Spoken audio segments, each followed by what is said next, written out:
مجھے لگتا ہے آج میں اپنا سر کسی دیوار سے دے ماروں گا۔ حمزہ کو فون کیے وہ اپنا دکھڑا سنانے لگا۔ ہوا کیا ہے؟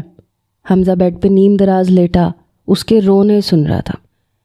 یار امی کہہ رہی ہیں انہوں نے میری بات حیا کے ساتھ پکی کر دی ہے۔ کیا؟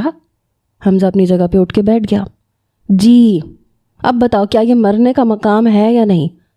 اون نے جتانے والے انداز میں کہا۔ میں کل تمہاری طرف آتا ہوں پھر بات کرتے ہیں۔ حمزہ بھی الجھ گیا تھا۔ اب بات کا کوئی فائدہ نہیں ہے۔ میں نے امی اور ابو دونوں سے اپنے طور پہ بات کر لی ہے مگر دونوں میری ایک بھی ماننے کو تیار نہیں ہے۔ اون نے ٹھنڈی سانس بھرتے ہوئے کہا، ان کے مطابق میں بھی عثمان بھائی کے نقش قدم پہ چلوں گا۔ اب اگر انہوں نے کسی گوری سے شادی کر لی ہے تو اس میں میرا کیا قصور ہے کہ مجھے اس حیا میڈم سے نتھی کرنے پہ تل گئے ہیں؟ یار دیکھا جائے تو وہ بری نہیں ہے مگر عمروں کا تھوڑا سا فرق ہے۔ حمزہ جانتا تھا جاوید اور فردوس بہت سخت گیر ماں باپ تھے۔ کچھ اپنے بڑے بیٹے کے باہر جا کے اپنی پسند سے شادی کرنے کی بنا پہ وہ اور بھی سخت مزاج ہو گئے تھے۔ اب ان کی ساری امیدوں کا مرکز اون ہی تھا۔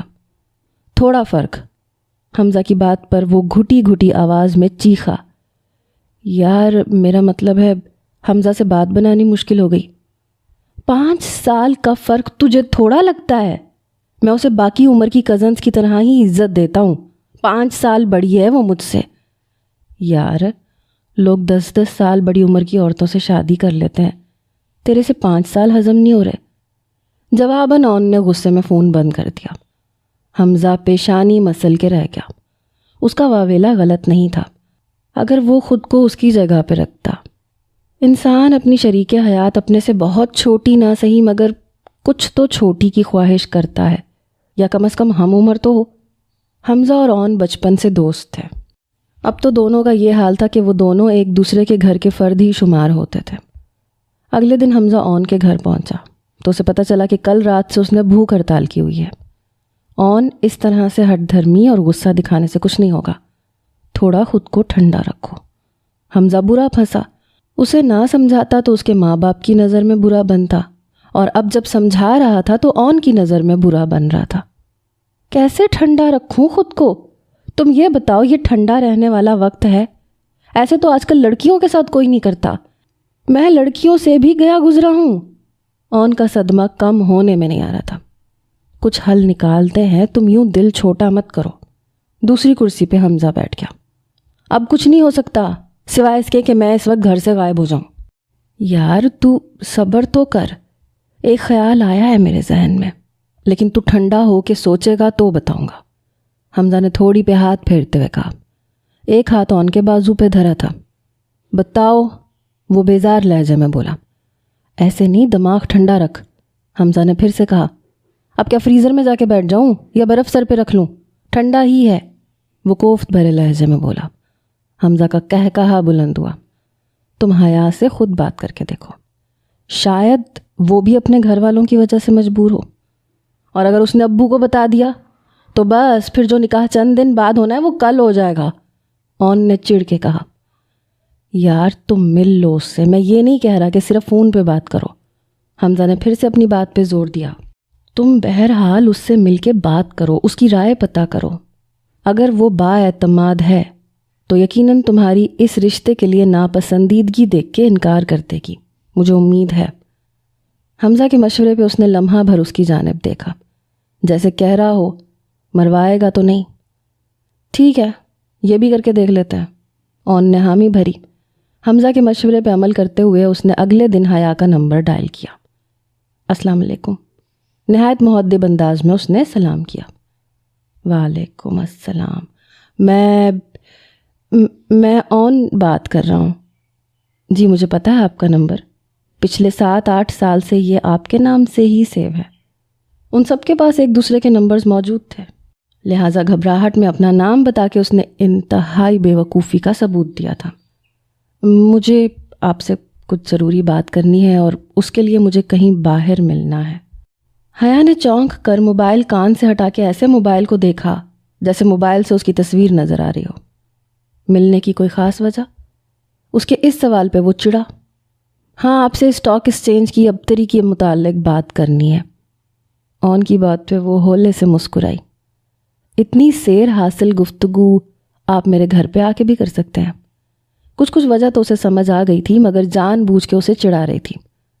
اتنی بچی نہیں ہے آپ کہ میرے اور اپنے متعلق ہمارے گھروں میں گردش کرنے والی خبروں سے انجان ہو. اسی سلسلے میں آپ سے کچھ بات کرنی ہے. اس کے متعلق ہمارے پیرنٹس بات کر چکے ہیں, مجھے مزید کوئی بات نہیں کرنی. پتہ نہیں کیوں مگر اون کے لہجے سے اسے شک ہو گیا تھا کہ وہ اس رشتے سے خوش نہیں لگ رہا. خوش تو وہ بھی نہیں تھی. اپنے سے 5 سال چھوٹے لڑکے سے شادی کرنا اس کے لیے خوش ہونے کا مقام نہیں تھا. مگر مجھے کرنی ہے اور آپ سے ہی بات کرنی ہے, ورنہ نکاح والے دن میں کیا کچھ کر جاؤں گا اس کی گارنٹی نہیں دے سکتا. اب کی بار اس نے صاف صاف لفظوں میں جو کچھ کہا, حیا چند پل فک چہرہ لیے سنتی رہی. تو بہتر ہے کہ آپ کل مجھ سے مل لیں. جگہ اور وقت کا تعین آپ خود کر لیں. مجھے میسج کر دینا, میں آ جاؤں گا, اور یہ کل کے دن میں ہی ہونا چاہیے. اون کا سرد لہجہ حیا کو بے حد کھلا. یہ وہی جانتی تھی کہ لڑکی ہو کے بھی اس نے اس رشتے کے نہ ہونے کے لیے کتنا واویلا کیا تھا, مگر کوئی اس کی سننے کو تیار ہی نہیں تھا. اس لیے اب وہ خاموش ہو گئی تھی. ماں باپ نے رو کر اسے ایموشنلی بلیک میل کر ہی لیا تھا. یہ نہیں تھا کہ وہ کوئی دبو قسم کی لڑکی تھی. اس کی اپنی بوتیک تھی جو وہ بہت ہی کامیابی سے چلا رہی تھی, اپنا کھاتی کماتی تھی. مگر شادی کے فیصلے پہ وہ مکمل طور پر اپنے ماں باپ پر ہی انحصار کرتی تھی. ایک بار اپنی پسند سے ایک لڑکے سے منگنی ہوئی تھی مگر وہ منگنی توڑ کے کہیں اور نکل گیا. دوسری بار ماں باپ کی پسند سے کی, وہ بھی ٹوٹ گئی, اور اب پھر وہ اس بندھن میں بندھ رہی تھی. مگر اب کی بار انہوں نے منگنی کے بجائے ڈائریکٹ شادی کو ترجیح دی تھی. نہ جانے اس کی قسمت ایسی کیوں تھی. حالانکہ کسی چیز کی کمی نہیں تھی اس میں. اچھا قد کاٹ, پیاری شکل و صورت, مگر قسمت اچھی نہیں تھی. اپنی سے بڑی بہن کی منگنی کبھی اون کے بھائی سے ہی ہوئی تھی, مگر وہ باہر جا کے شادی کر چکا تھا. اسی کا ازالہ کرنے کے لیے اب اس کے ماں باپ چھوٹے بیٹے کا رشتہ لے کے آ گئے تھے. وہ اسے ہمیشہ ایک چھوٹے بھائی اور دوست کی طرح ٹریٹ کرتی تھی, مگر وہ بھی مجبور تھی. وہ جانتی تھی کہ جہاں کہیں بات چلے گی کچھ عرصے کے بعد ختم ہو جائے گی. اگلے دن وہ دونوں حیا کے مقرر کردہ ریسٹورنٹ میں ایک دوسرے کے روبرو بیٹھے تھے. اون نے نظروں کو بار بار باور کروایا کہ وہ جو سامنے بیٹھی ہے وہ 5 سال بڑی ہے, مگر دل تھا کہ حیا کی بھولی سی من موہنی سی صورت کو دیکھ کر اس کی بات ماننے سے انکاری تھا. دیکھیں, آپ کا اور میرا کسی بھی طرح سے میچ نہیں بنتا. ضروری نہیں ہے کہ بھائی نے ماضی میں جو کچھ کیا اس کا کفارہ ادا کرنے کے لیے ہمیں قربانی کا بکرا بنایا جائے. اون نے تمہید باندھی. مجھے اس سے کوئی مطلب نہیں ہے کہ وہ کس سے میری شادی کرواتے ہیں, وہ چاہے آپ ہوں یا کوئی اور. آپ کو کوئی مسئلہ ہے تو آپ اپنے پیرنٹس کو انکار کر دیں. مجھے یہ سب سنانے کا کوئی فائدہ نہیں ہے. وہ پھر سے بے لچک لہجے میں اس کی آخری امید کو بھی رونتے ہوئے بولی. آپ بڑی ہیں مجھ سے, 1-2 نہیں, پورے 5 سال. سوچیں لوگ کیا کہیں گے. اون نے اسے ایموشنل بلیک میل کرنا چاہا. میں آپ کو ایک نارمل رشتہ نہیں دے پاؤں گا, مجھے ایسی کوئی خواہش بھی نہیں ہے. حیا نے سپاٹ لہجے میں کہا. تو پھر بہتر نہیں ہے کہ اس رشتے کو بننے ہی نہ دیا جائے. اون بضد تھا. جس طرح آپ اپنے پیرنٹس کے آگے مجبور ہیں, میں بھی اتنی ہی یا شاید اس سے بھی زیادہ مجبور ہوں. اور آپ کوئی ایسے ٹام کروز نہیں ہے کہ میں آپ سے شادی کے لیے مری جا رہی ہوں. اب کی بار حیا نے اسے آئینہ دکھایا. اس کی بات پہ اون کے نقوش پھر سے تن گئے. وہ غصے سے اپنی گاڑی کی چابی اٹھا کے تن فن کرتا ریسٹورنٹ سے نکل کھڑا ہوا. اور پھر وہ دن بھی آ گیا جب وہ پور سج کر ایک انچاہے رشتے کو نبھانے چل پڑی. رخصتی کے بعد مختلف رسموں سے فارغ ہو کے حیا کو اس کے کمرے میں پہنچا دیا گیا.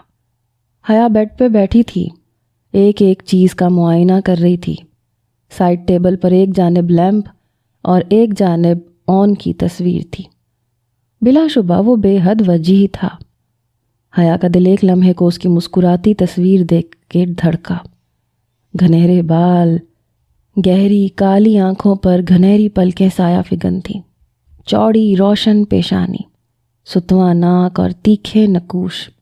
کلین شیو میں بھی وہ غضب ڈھاتا تھا, اور ہلکی سی شیو کے ساتھ تو بات ہی اور تھی. وہ تصویر یقیناً اس کی طالب علمی کے دور کی تھی، کیونکہ اب اس نے ہلکی سی خوبصورت سی شیو رکھی ہوئی تھی۔ دراز قد آن کے سامنے اسمارٹ سی حیا اپنی من موہنی صورت اور درمیانے قد کے ساتھ چھوئی موئی ہی لگتی تھی۔ چند لمحوں بعد دروازہ کھلنے اور زوردار آواز میں بند ہونے کی آواز آئی، مگر حیا اس دھماکے پہ بھی ٹس سے مس نہ ہوئی۔ مزے سے ایک تکیہ پیچھے بیڈ کے ساتھ لگائے، اس پہ کمر ٹکائے، موبائل ہاتھ میں لیے فیس بک اور واٹس ایپ چیک کرنے میں مگن تھی۔ آن نے اس کا یہ بے نیاز مگر کسی قدر قاتل روپ دیکھا تو جی جان سے جل گیا۔ اسے امید تھی کہ اس کی بیزاری کے سبب وہ اپنا حلیہ بدل چکی ہوگی، مگر وہ اپنی تمام حشر سامانیاں لیے بیڈ پہ مزے سے بیٹھی اس کا امتحان لے رہی تھی۔ مہندی پہ وہ ایسی حسین ترین مخلوق لگ رہی تھی کہ آن کو اپنے تمام انتقامی ارادے ڈھیر ہوتے محسوس ہوئے تھے۔ وہ خود کو اس ساحرہ کے سحر سے بچانے کی بھرپور تگودو کر رہا تھا، اور وہ تھی کہ اس کی آزمائش بڑھا رہی تھی۔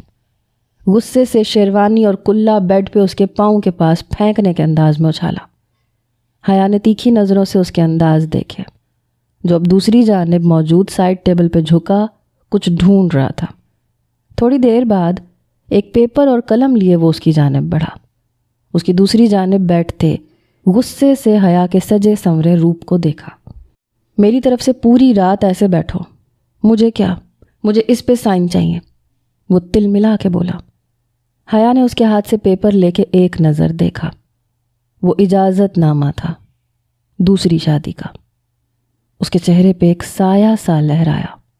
اس کے وہم و گمان میں بھی نہیں تھا کہ اسے شادی کی پہلی رات یہ تحفہ ملے گا۔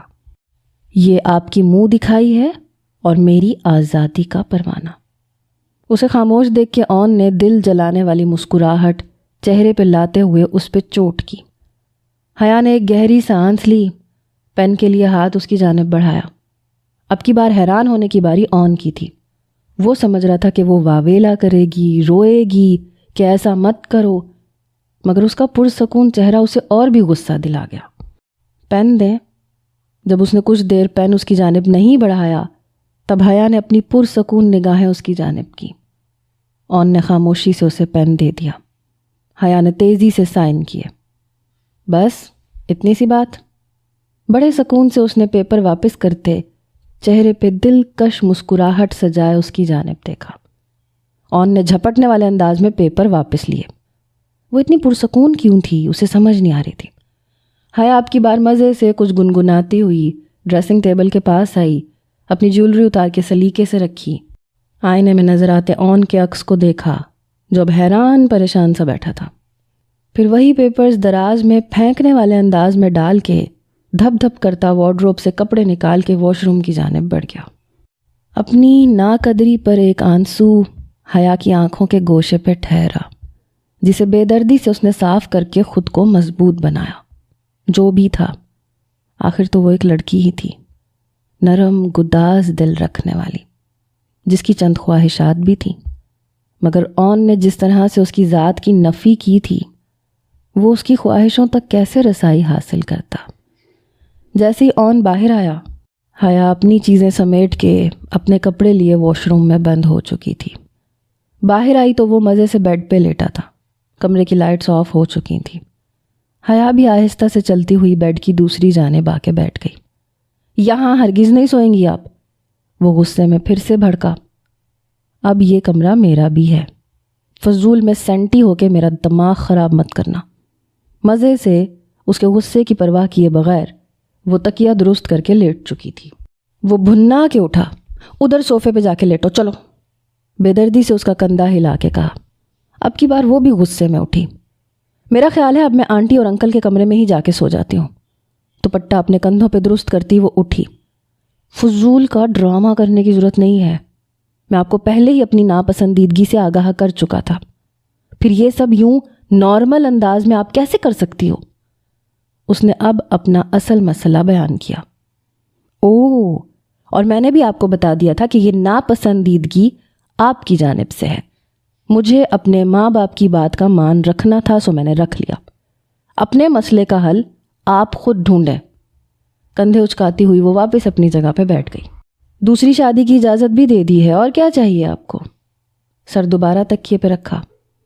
آپ کی موجودگی مجھے اس کمرے میں برداشت نہیں ہے۔ وہ پھر سے آرام سے لیٹتے دیکھ کے اسے بولا۔ صبح انکل اور آنٹی کے سامنے یہ مسئلہ رکھ دوں گی، وہ آپ کو بتا دیں گے کہ کیا کرنا ہے۔ اس نے پھر سے اون کی دکھتی رگ پہ ہاتھ رکھ دیا، لیکن وہ سمجھ جاتا تو بات ہی کیا تھی۔ خیر، مجھے کیا، جہاں مرضی لیٹو، آپ کا وجود میرے لیے کوئی معنی نہیں رکھتا۔ غصے میں کروٹ لیتے پھر سے اس کی انسلٹ کی۔ جب میرا وجود کوئی معنی نہیں رکھتا تو پھر میں جہاں بھی لیٹوں آپ کو کوئی ایشو نہیں ہونا چاہیے۔ نیند پوری کریں تاکہ کل سے پھر طنز کے تیر سیدھے کر سکیں۔ وہ بھی اپنی نام کی ایک تھی۔ مزے سے اسے جواب دے کے منہ دوسری جانب کیا اور آنکھیں بند کر لیں۔ یہ اطمینان بہت تھا کہ انکل آنٹی اس کے ساتھ تھے۔ وہ جو بھی کر لے، اون اسے اس کی حیثیت سے نہیں ہٹا سکتا۔ یہی اطمینان اسے پرسکون نیند میں لے گیا، جبکہ دوسری جانب اپنی نفرت اپنے اندر انڈیل کے بھی اون بے سکون اور بے چین تھا۔ فردوس کو جیسے ہی معلوم ہوا کہ وہ ولیمے کے اگلے روز سے ہی آفس جا رہا ہے، انہوں نے اپنے کمرے میں اسے طلب کر لیا۔ وہ جھنجھلائے انداز میں ان کے سامنے بیٹھا ان کے سوالوں کے جواب دے رہا تھا۔ اون، اتنی پیاری تو ہے وہ، تم پھر بھی اس کے ساتھ خوش نہیں ہو۔ شادی کے دوران وہ یہی سمجھ رہی تھیں کہ وہ بھی غصے میں ہے، بیوی کے ساتھ چند دن گزارے گا تو ٹھیک ہو جائے گا۔ صرف خوبصورتی کسی ازدواجی زندگی کی کامیابی کا راز ہوتی تو کسی خوبصورت لڑکی کو کبھی طلاق نہ ملتی۔ اس کی خطرناک حد تک کہی جانے والی سنجیدہ بات پر ان کا دل دہل کے رہ گیا۔ کیا کرنے والے ہو تم؟ انہوں نے دہشت سے اس کی آنکھوں کی سنجیدگی کو دیکھا۔ بے فکر رہیں، طلاق نہیں دوں گا، مگر ہر وقت اسے اپنے سامنے برداشت نہیں کر سکتا۔ کم از کم آفس جا کے تو اس عمر رسیدہ خاتون سے جان چھوٹے گی میری۔ وہ نفرت سے بولا تھا۔ اون، اس طرح مت کرو بیٹا، اسے سمجھو، وہ بہت اچھی بچی ہے۔ انہوں نے پھر سے محبت سے اس کا ہاتھ تھام کے اسے سمجھانے کی کوشش کی۔ بچی نہیں ہے وہ، مجھ سے 5 سال چھوٹی نہیں ہے، مجھ سے 5 سال بڑی ہے۔ بھائی کے کیے کی سزا مجھے ملنی تھی، مل گئی، اب کہیں تو اپنی مرضی سے زندگی گزارنے دیں۔ وہ غصے میں ان کا ہاتھ جھٹک کے کمرے سے نکل گیا۔ جم میں انٹر ہوتے ہی وہ اپنے جم پارٹنر کی جانب بڑھا۔ کیسے ہو بھائی؟ سنا ہے بھابھی بڑی ہیں تم سے؟ دوست نے سرسری سا سوال کیا جو اون کو کسی تازیانے کی طرح لگا۔ اس نے صرف پہ ہی اکتفا کیا۔ راڈ پہ ویٹس لگانے لگا۔ دھیان رکھنا، بڑی عمر کی لڑکیاں کبھی روب میں نہیں آتی، بلکہ شوہر کو نہ صرف بچوں کی طرح بلکہ غلام کی طرح ٹریٹ کرتی ہیں۔ وہ مزید آگ بھڑکا کے اپنے کام میں مصروف ہو چکا تھا۔ اس کی بات پہ اون کو حیا کا رویہ یاد آیا۔ وہ واقعی اس کی کسی بات کو خاطر میں نہیں لاتی تھی۔ ویٹ اٹھانے مشکل ہو گئے۔ کیا ہوا؟ اسے ویٹ واپس رکھتے دیکھ کے کوچ اس کے قریب آیا۔ پتہ نہیں، شاید 1 ہفتے کا گیپ دیا ہے، اس لیے کچھ ٹیمپو نہیں بن رہا۔ وہ نظریں نیچی کیے بولا۔ یار تو کم سے سٹارٹ کرنا۔ وہ اس کا کندھا تھپ تھپا کے چلا گیا۔ اس کے بعد بھی آدھا گھنٹہ بمشکل اون جم میں گزار سکا۔ دماغ بالکل ہی ساتھ دینے سے انکاری تھا۔ غصے سے واپسی کے لیے نکل کھڑا ہوا۔ وائے قسمت! بیڈ روم میں پہنچا تو حیا مزے سے کوئی فلم لگائے بیڈ پہ بیٹھی تھی، ساتھ ساتھ پاپ کارن کھانے میں مصروف تھی۔ اون نے کسی قدر حقارت سے اس کے یہ انداز دیکھے، پھر نظر انداز کرتا ہوا واش روم کی جانب بڑھ گیا۔ تھوڑی دیر بعد واپس آیا تو بھی اس کے انہماک میں کوئی فرق نہیں آیا تھا۔ اون نے غصے بھری نظریں اس بے نیاز کے چہرے پہ ٹکائیں۔ جم میں ہونے والی گفتگو پھر سے ذہن کے پردے پہ تازہ ہوئی۔ حیا نے ایک اچٹتی نگاہ خود کو گھورتے اون پہ ڈالی۔ چہرے پہ بے نیازی کا خول طاری تھا، مگر دل کبھی کبھی اس کے یوں دیکھنے پہ سوکھے پتے کی طرح کانپتا بھی تھا۔ بند کرو اس بکواس کو۔ جب اس نے کوئی رسپانس نہیں دیا تو اون غصے سے بولا۔ حیا نے آواز بند کر کے بلوٹوتھ ایئر پیس کان کے ساتھ اٹیچ کر کے حل نکالا۔ اون اپنی بات کی یہ بے قدری برداشت نہیں کر سکا۔ غصے سے ریموٹ اس کے ہاتھ سے لینا چاہا۔ وہ چوکنا بیٹھی تھی، ہاتھ سرد سے اون کی پہنچ سے دور کیا۔ مسئلہ کیا ہے آپ کے ساتھ؟ اب آواز تو نہیں آ رہی نا؟ سو جائیں۔ پرسکون چہرہ، اس کے برابر میں بیٹھے اون کو تیش دلا گیا۔ اس کی روشنی میری آنکھوں میں چبھ رہی ہے۔ دانت پیس کے بولا، تو اب میں کیا کروں؟ میرا مووی دیکھنے کو دل کر رہا ہے۔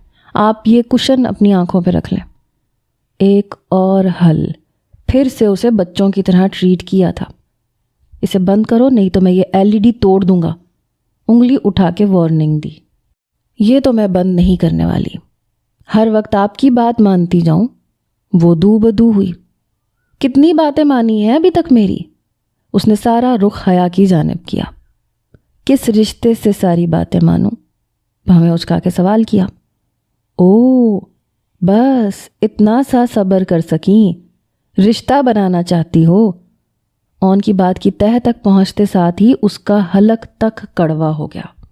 گھٹیا سوچ، 2 لفظوں میں ہی اس نے اون کی سیوا کر دی۔ اون زیر لب مسکراتے جیسے اسے چڑھانے لگا، پھر مزے سے اس کے ایک کان سے ایئر پیس نکال کے اپنے کان میں لگایا اور اس کے قریب تکیہ کر کے مزے سے بیٹھ کے حیا کی گود میں رکھے پاپ کارنز کے باؤل سے پاپ کارن کھانے لگا۔ وہ حیرت سے اس پل پل بدلتے مگر کسی قدر ڈھیٹ انسان کو دیکھ رہی تھی۔ یہ کیا بدتمیزی ہے؟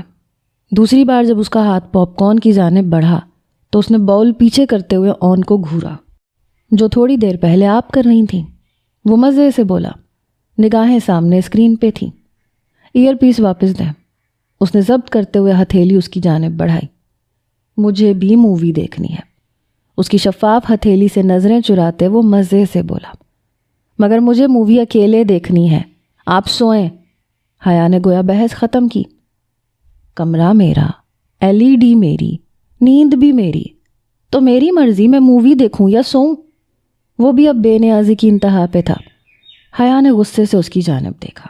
دوسرا ایئر پیس بھی اس کے پاس پٹخ کے باؤل سائیڈ پہ رکھا، تکیہ سیدھا کیا اور لیٹ گئی۔ سمجھ گئی تھی کہ اب وہ ڈھٹائی کرے گا اور جب تک لیٹے گا نہیں اس پہ کوئی نہ کوئی طنز کرتا رہے گا۔ اس کے میدان سے بھاگ کھڑے ہونے پہ اون کے چہرے پہ ایک فاتحانہ مسکراہٹ ابھری۔ کنکھیوں سے اپنے ساتھ لیٹے وجود کو دیکھا، پھر توجہ فلم پہ مبذول کی۔ جو بھی تھا اس کی چوائس اچھی تھی۔ اگلے دن صبح ناشتے پہ اون حیا کی تیاریاں دیکھ رہا تھا۔ لیمن اور گرے کلر کا دیدہ زیب سوٹ پہنے، لائٹ سا میک اپ کیے، بالوں کو اچھے سے سیٹ کیے، وہ کہیں جانے کو تیار تھی۔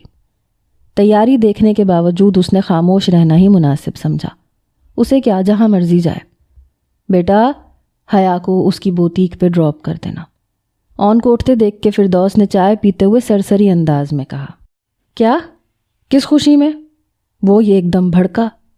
حیا نے ایک نظر اسے دیکھا، پھر جلدی جلدی ناشتہ ختم کرنے لگی۔ کوئی ضرورت نہیں ہے جاب کی، بند کرو یہ بوتیک۔ مزے سے اسے حکم سنا کے وہ ڈائننگ ہال سے جانے لگا، جب اپنے پیچھے سے اس کی چبھتی ہوئی آواز سنائی دی۔ میں نے اتنے سال لگا کے یہ بوتیک اس لیے سیٹ نہیں کیا تھا کہ شادی کے بعد اسے بند کر دوں۔ یہ میرا پروفیشن ہے اور مجھے یہ کرنا ہے۔ وہ 2 ٹوک انداز میں بولی۔ کیا مسئلہ ہے تمہیں؟ کوئی معیوب کام نہیں ہے اس کا، لے کے جاؤ اسے۔ جاوید نے بھی اون کو جھاڑ پلائی۔ وہ غصے میں تن فن کرتا کمرے کی جانب بڑھ گیا۔ میری کسی بات کی تو کوئی ویلیو ہی نہیں ہے، نہ ماں باپ کی نظر میں اور نہ اب اس نام نہاد بیوی کی نظر میں۔ غصے سے اونچا اونچا بولتا وہ گھڑی پہن کے والٹ اور موبائل اٹھاتے ہوئے باہر نکل گیا۔ گاڑی کے قریب ہی وہ کھڑی اس کا انتظار کر رہی تھی۔ وہ جو تھوڑی دیر پہلے دل کو کچھ اچھی لگ رہی تھی، اب اس وقت پھر سے اس سے نفرت محسوس ہو رہی تھی۔ غصے میں ڈرائیونگ سیٹ پہ بیٹھتے دھماکے دار آواز سے دروازہ بند کیا۔ حیا اپنی جگہ کانپ گئی، لرزتے ہاتھوں سے دروازہ کھول کے اس کی برابر والی سیٹ پہ بیٹھی۔ تھوڑی ہی دیر بعد گاڑی ہوا سے باتیں کرنے لگی۔ ایڈریس بتاؤ، غصے بھری آواز اس کے قریب سے آئی۔ وہ جو گاڑی سے باہر بھاگتے دوڑتے مناظر میں گم تھی، شرافت سے اسے راستہ بتا دیا۔ یہ سب ثابت کر کے کیا سمجھ رہی ہو تم؟ تھوڑی دیر بعد اون کی پھر سے آواز آئی۔ مجھے کچھ ثابت نہیں کرنا، کل کو جب آپ دوسری شادی کر لیں گے تو کیا میں در در کی ٹھوکریں کھاؤں گی؟ میں خود مختار ہوں اور خود مختار ہی رہنا چاہتی ہوں۔ وہ بھی سنجیدگی سے اپنا نقطہ نظر بیان کرنے لگی۔ اور ویسے بھی جب آپ مجھے بیوی نہیں مانتے، نہ مجھ سے نہ اس رشتے سے آپ کا کوئی لینا دینا ہے، تو پھر میں جو مرضی کروں، آپ کا اتنا واویلا کرنا بنتا نہیں ہے۔ اس کا بہت کچھ جتاتا ہوا لہجہ آن کو مزید تل ملا کے رکھ گیا۔ اوہ، تو آگے کی پلاننگ ہو رہی ہے؟ وہ ہونٹوں کو سیٹی کی شکل میں بناتے ہوئے بولا۔ جب آپ پلاننگ کر سکتے ہیں تو میں کیوں نہیں؟ وہ کندھے اچکا کے بولی۔ تو پھر اپنی گاڑی بھی لے لو، اتنی ہی تم خود مختار ہو تو میں کیوں ڈرائیور بنوں؟ وہ پھر چڑ کے بولا۔ شوہر نہیں بن رہے تو کچھ تو بنے، ڈرائیور ہی بن جائے۔ حیا کا شوخی لیے لہجہ اسے ایک آنکھ نہیں بھایا۔ جانتا ہوں میری پرسنالٹی سے بری طرح متاثر ہو، اس لیے اب یوں جلی کٹی سنا کے اپنے جذبات آشکار مت کرو۔ آن کی بات پہ اس کا دل کیا پھر سے اسے گھٹیا سوچ اور گھٹیا انسان کا ہے، مگر پھر خاموش ہو گئی۔ انسان جیسا خود ہوتا ہے ویسی اس کی سوچ ہوتی ہے۔ خود کو کچھ سخت کہنے سے روکتے روکتے بھی وہ اس کی طبیعت صاف کر گئی۔ کیا وہ چاہتا تھا کہ وہ اتنی فضول گوئی سے اسے زج کرے کہ وہ اسے چھوڑ کے چلی جائے؟ ہاں، اب اسے آن کے ارادے ایسے ہی لگ رہے تھے، مگر پھر بھی وہ دل مضبوط کیے اس کی ہر الٹی سیدھی بات سن لیتی تھی اور برداشت کر لیتی تھی، مگر دل اس کے رویے پہ دکھتا تھا۔ حیا کی آنکھوں میں آنسو ٹھہرے۔ اس نے اور چاہا ہی کیا تھا؟ ایک قدر کرنے والا ساتھی، مگر قسمت نے اس کے ساتھ کیا کھیل کھیلا۔ کبھی کبھی دل کرتا تھا اس کی ذات کو یوں ادھیڑنے والے پہ 2 حرف بھیجے اور چھوڑ کے چلی جائے کہیں بھی۔ اللہ کرے تمہیں محبت ہو اور تمہاری محبت تمہارے ساتھ وہی سب کچھ کرے جو آج تم میرے ساتھ کر رہے ہو۔ چند دنوں میں ہی اس کی ہمت جواب دے گئی تھی۔ نہ جانے کیوں آج یہ بد دعا اس کے دل میں آئی، اور اس نے پورے دل سے خاموش بد دعا اپنے سے چند گز کے فاصلے پہ بیٹھے اپنے ہی شوہر کو دے ڈالی۔ اور اللہ خاموش صبر کرنے والوں کے صبر کو رائے گاہ نہیں جانے دیتا۔ کس قسم کی بوتیک چلاتی ہو؟ خود تو کبھی کوئی ڈھنگ کے کپڑے نہیں پہنے۔ اگلے دن واپسی پہ اسے پک کرتے ہوئے وہ جان بوجھ کے اسے چھیڑا تھا۔ آن کو اتنی سمجھ تو آ گئی تھی کہ وہ زیادہ خاموش رہتی ہے تاکہ لڑائی نہ ہو، مگر وہ نہ جانے کیوں اسے بار بار تنگ کرتا تھا۔ ہر وقت اپنی باتوں سے عاجز کرنے کی اس کو ٹھان رکھی تھی تاکہ وہ تنگ آ کے خود ہی چلی جائے۔ لڑکوں کو لڑکیوں کی کیا ڈریسنگ سینس ہوتی ہے؟ وہ چڑے بغیر بڑے آرام سے بولی۔ بالکل، لڑکیوں کا تو ڈریسنگ سینس ہو سکتا ہے، بڑی عمر کی عورتوں کا نہیں ہو سکتا۔ وہ پھر سے اسے عمر کا طعنہ دے گیا۔ اب کی بار بھی وہ خاموش رہی، مگر دل میں کہیں اس کی بات نے تکلیف پہنچائی تھی۔ انسان تھی وہ، کیسے نفی کرتی اس بات کی کہ آن کی جانب سے چلائے جانے والے تیر اسے گھائل نہیں کرتے۔ آپ کی بہت ریسرچ ہے، لگتا ہے ساری جوانی اسی میں ضائع کرتی ہے۔ آخر سوچ کے اسے جواب دیا۔ آن کا کہا بے ساختہ تھا۔ ابھی میری جوانی چل رہی ہے محترمہ۔ تو پھر کب کر رہے ہیں دوسری شادی؟ اچانک اس کی جانب رخ کرتے وہ اعتماد سے بولی۔ جلد ہی۔ چہرے پہ بڑی خوبصورت مسکراہٹ نے چھپ دکھائی، ایسے جیسے جس لڑکی سے شادی کرنا چاہتا ہو وہ وہیں کہیں ہے۔ حیا نے حسرت سے اس کی یہ مسکراہٹ دیکھی اور رخ پھر سے سامنے کر لیا۔ ملنا ہے اس سے؟ دل جلانے والی مسکراہٹ سے اسے دیکھتے ہوئے کہا۔ نہیں، پہلے انکل آنٹی کو ملائیں، وہ زیادہ خوش ہوں گے آپ کی پسند کی لڑکی کو دیکھ کے۔ حیا نے اس کی دکھتی رگ پہ ہاتھ رکھا۔ اب مسکرانے کی باری اس کی تھی۔ بلکہ آپ کہتے ہیں تو کل ہی میں اور آنٹی اس کے گھر جا کے اس سے مل آتے ہیں۔ اس نے معصوم سی شکل بنا کے ایک اور مشورہ دیا۔ آن نے غصے سے ہونٹ بھینچے۔ انہی کی وجہ سے تو یہ انچاہا رشتہ باندھا تھا۔ ایک دم خاموش ہو کے گاڑی کی رفتار بڑھا دی۔ رمضان شروع ہونے میں فقط چند ہی دن رہ گئے تھے۔ آن، ایسا کرو گاڑی کی چابی حیا کو دے دو، اسے گاڑی چلانی آتی ہے۔ ہم دونوں رمضان کے لیے گروسری کرنے چلی جاتی ہیں۔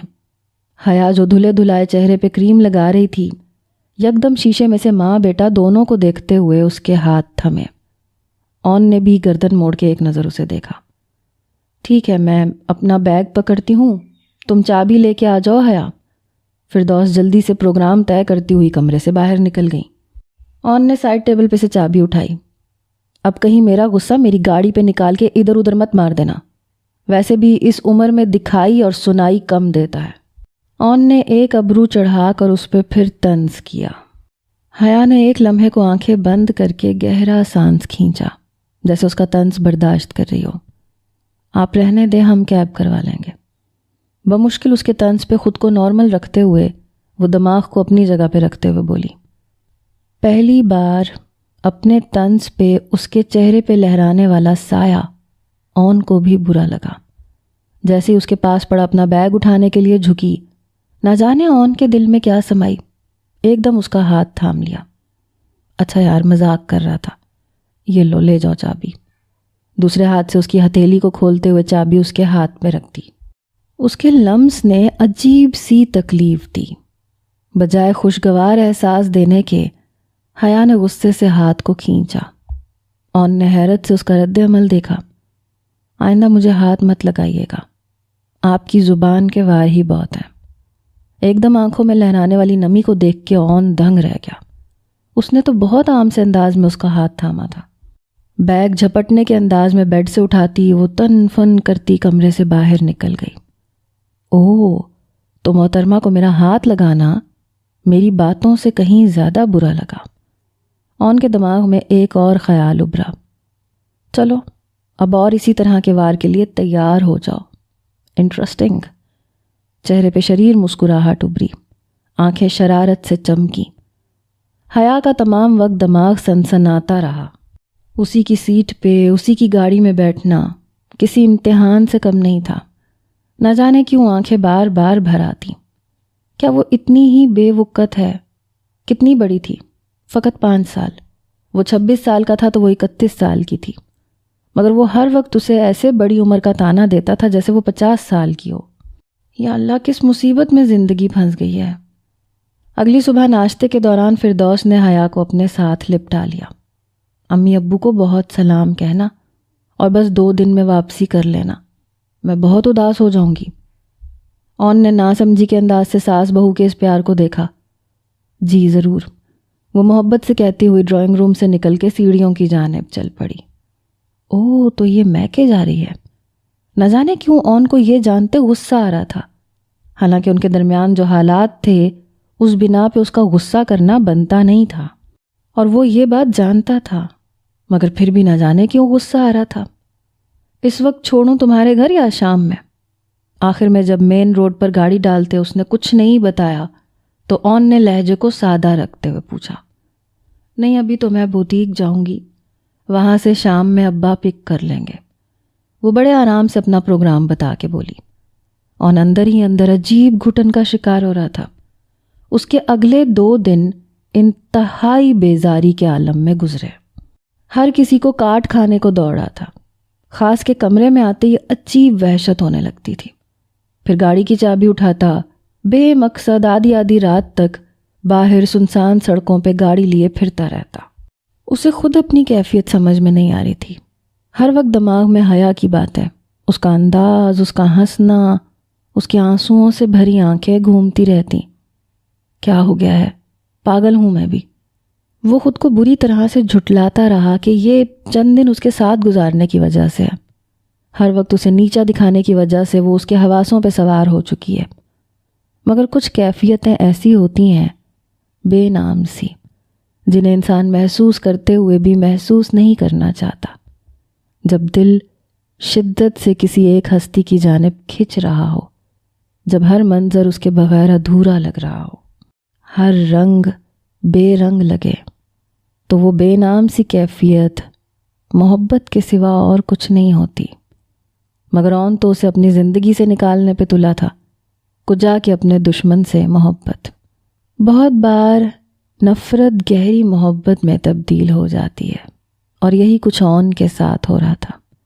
ہر لمحہ اس کے قریب رہنے، اسے جان بوجھ کے مخاطب کرنے کے چکر میں اسے پتہ ہی نہیں لگا وہ کب اس کا عادی ہو گیا، اور پھر یہ عادت محبت میں بدل گئی۔